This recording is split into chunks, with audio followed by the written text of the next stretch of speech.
Yes. Hi, my name's Steve Cordasco. I'm a resident of 560 West Shore. I'm on the board of advisory board of First Colonial Community Bank. I'm an adjunct professor, math and finance at Temple University, and I have 3 businesses: the West Shore Group, which is a mutual fund company; Cordasco Financial Network, which is a boutique investment firm; and Wisdom Planning, which is a fee-only planning company.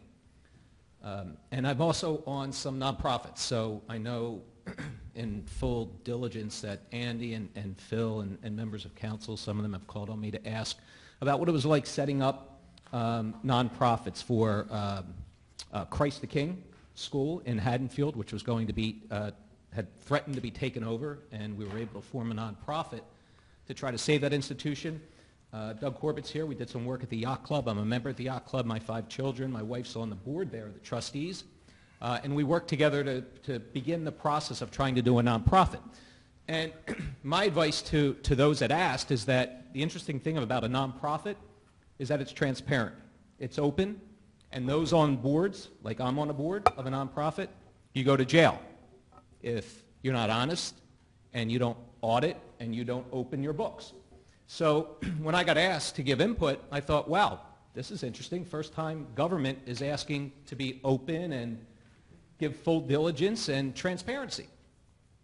So I gave some input to that. I spend most of my life, day in and day out, doing risk analysis, investing people's money and wanting to know what's the return and what's the risk. And from what I can gather from this, it looks like this comes down to a risk scenario. So the first thing I ask is, what's the credit rating of Ron Jaworski? Because we don't have the details. So, Matt, right, is it? So if I'm at the bank, they're asking whether we should lend money to an auto dealership or a REIT or a house on West Shore Drive.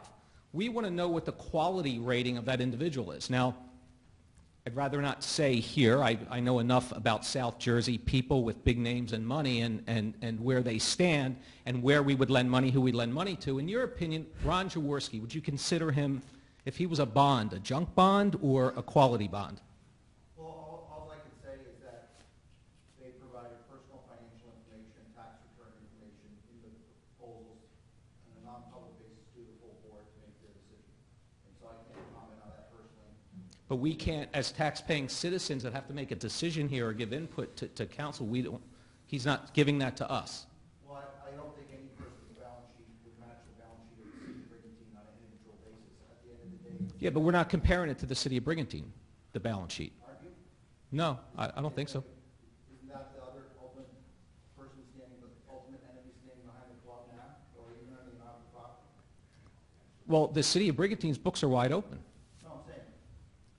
And I would tell you that the rating of Brigantine, we'll have a beer over it. I would bet you it's probably higher than Ron, would you think? That's what I'm saying. You're trying to compare an individual to a city. There's two different things. Then we can compare it to a nonprofit, which is open transparency, but yet we don't have transparency with a private entity, correct? No, you would most likely have to negotiate is either a guarantee or a security deposit. But we can't do that yet. Why? The process hasn't gone that far forward yet. But in all due respect to Mr. Picardi and Rick, frankly, when I enter into a deal, I don't sign a piece of paper saying that I'm going to do the deal. I would go back to Mr. Jaworski and say, we spent how much for your work? Does taxpayers paid you? $13,700. I think $13,000 is enough skin in the game as a taxpayer that pays a fair amount of tax at 560 West Shore to say, we're pretty serious about this, Mr. Jaworski. So I think that should suffice us to say, we're serious about you. Well, I think that another way to phrase it is if you want to rent an apartment and they want $1,000 a month and you want out for $500, the landlord's not going to send you a lease to negotiate if you're not even on the same page. So I think that's... No, that's not, you can't, no. Well, I think that's exactly it. They don't even know if their offer's even acceptable to the city.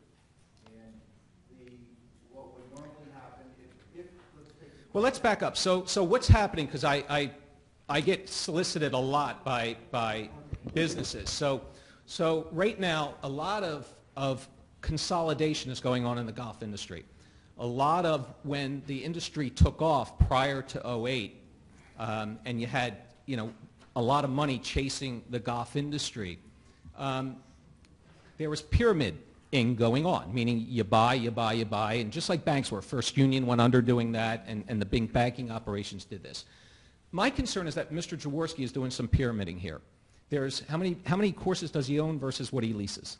Well, he operates 4. I believe he owns Valley Brook, Running Deer, and Blue Heron, and I'm not sure if he leases the 4th one. Right. So what happens when you have ownership, there tends to be a little bit more passion to the ownership side. So my concern is that he'll fleece us, the taxpayers here in Brigantine, because really it comes down to $250,000. If he wants to walk away from this thing, it's $250,000. That's his lease agreement. I got to tell you, the lawyers alone, Brigantine's going to say, hey, look, for us to fight this thing, it's going to cost us $200,000 in legal fees. I'm afraid we're going to have, just like you brought up real estate and a tenant situation, we're going to have a tenant we can't get rid of because it's going to cost us more than what it's going to take to get him out of there. So to me, that's a big concern as a taxpayer. And just as somebody who's been asked to give some input and to help, the difference between nonprofit, which is transparency, and a private individual who I question where he stands today financially because he's bitten off a lot, and whether or not he's going to take his lease structure here at Brigantine, which has profit tied into it, right? We all looked at the profit part, and that profit then goes to where his ownership interests are and not back to where Brigantine is. Now, if you look at a nonprofit, where does Rick, where would a nickel earn? Let's say the golf course earns a nickel. As somebody, you sound like you know nonprofits, where would that nickel go? It would stay with the nonprofit. It has to go within the property, right? So if No, it stays with the nonprofit. It doesn't have to be reinvested into the property. Well, no, let's walk through it. So the bylaws of that nonprofit, when we set it up with lawyers, will be set up that it has to go back to the golf course, correct? It's not going to go to Steve Cordasco or Mike Brennan, although he wants to back there. Listen, to get the IRS code, to be able to be a nonprofit, you have to be very, very, very, very specific on where those dollars go. I'm familiar with that. But okay, so if you are familiar with it, then you can't say it's not going to go to something other than the definition of the nonprofit. I didn't say that, and I'm not assuming and never did assume that monies generated over and above operating costs would go into any individual's pocket or would be used to compensate members of the board of directors.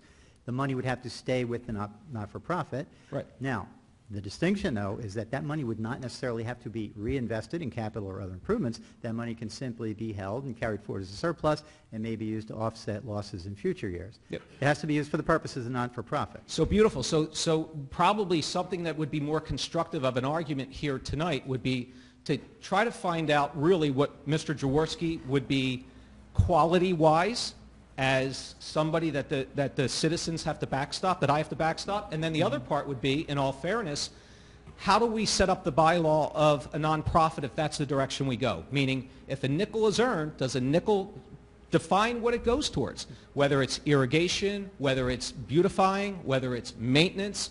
Because if the nickel doesn't go there, whether you're on the board, Rick, or Mr. Brennan's on the board, or Mr. Corbett's on the board, we'll leave him out of it because he's asleep back there. But whoever is on the board is responsible. They can lose their property. They can spend time in jail. And the IRS is soothing on this stuff. Well, they're after it. That's understood, but it's also off the point. The point is not that people, if they are guilty of some form of malfeasance in their capacity as a director of the not-for-profit, might face criminal sanctions because they might very well. The starting point really is that we do not know, as we sit here today, what is the proposed structure of the not-for-profit, and we don't know what its proposed would be in the bylaws and whether there would be provisions of the type you're describing in terms of how the money would be, where it has to be allocated should there be excess over costs. Right. So I think it'd be more constructive as a citizen for at least, it seems like there's a lot of fighting here over specifics, but I have nobody say, hey, why don't we really take a look at the nonprofit? Why don't we ask Mr. Jaworski to show up? We spent $13,000. At least give us a little bit of respect to just show up to the meeting. I mean, I drove here an hour with a snowstorm coming tonight. If I can add 2 things. One is you mentioned maintenance. In the RFP and what would have been reflected in the lease are very detailed maintenance specifications down to how often you have to mow, what height is, all that kind of stuff. So there would be hours of operation requirements. very detailed specifications on what's required to maintain the golf course. I have to tell you, and I don't have a dog in the hunt. If the city leases it or doesn't lease it, that's their decision. It doesn't matter to me. I'm not even an Eagles fan. I'm a Patriots fan. I'm from Boston. No, but you've done business with Mr. Jaworski, and you guys are friends. Well, we haven't done business together, but he bought one of your companies. His no, company no, I sold it to another gentleman who then lost it, and then he bought it from the bank after that. But I do feel compelled to say I know them through the industry. His wife Liz, who runs a business, their son BJ, and to hear, you know, the words pyramiding and fleecing and whatnot, it doesn't reflect anything I know about them and their operation. I didn't say anything illegal. Pyramiding, layering, it's called, is something that many businesses do. It doesn't mean it's illegal. I was part of a group that took 40 courses, took the company public, raised $200 million, grew it to 300 courses, and I would call it synergy. We bought cheaper fertilizer than anybody else. We bought food and beverage cheaper than anybody else. We marketed better than people if we did it together. And you know, there's synergies in doing that together, and I think that's one of the things that they try to apply here. And banks like First Union try to create synergies, and none of them are here today because they were trying to do that. But anyway, with all due respect, thank you. I think it'd be nice to get more transparency on each side and be able to really synergies in doing that together, and I think that's one of the things that they try to apply here. And banks like First Union try to create synergies, and none of them are here today because they were trying to do that. But anyway, with all due respect, thank you. I think it'd be nice to get more transparency on each side and be able to really look at, you know, what's best for the citizens. And if it is a nonprofit, at least that's transparency and get real defining of what it can do. Hey, if $40,000 is paid to water, that leaves an extra $100,000 left over if the numbers are right for the nonprofit. That $100,000 has to go somewhere. It's not going to go to another course that's owned. It's not going to buy another course. Thank you, Steve.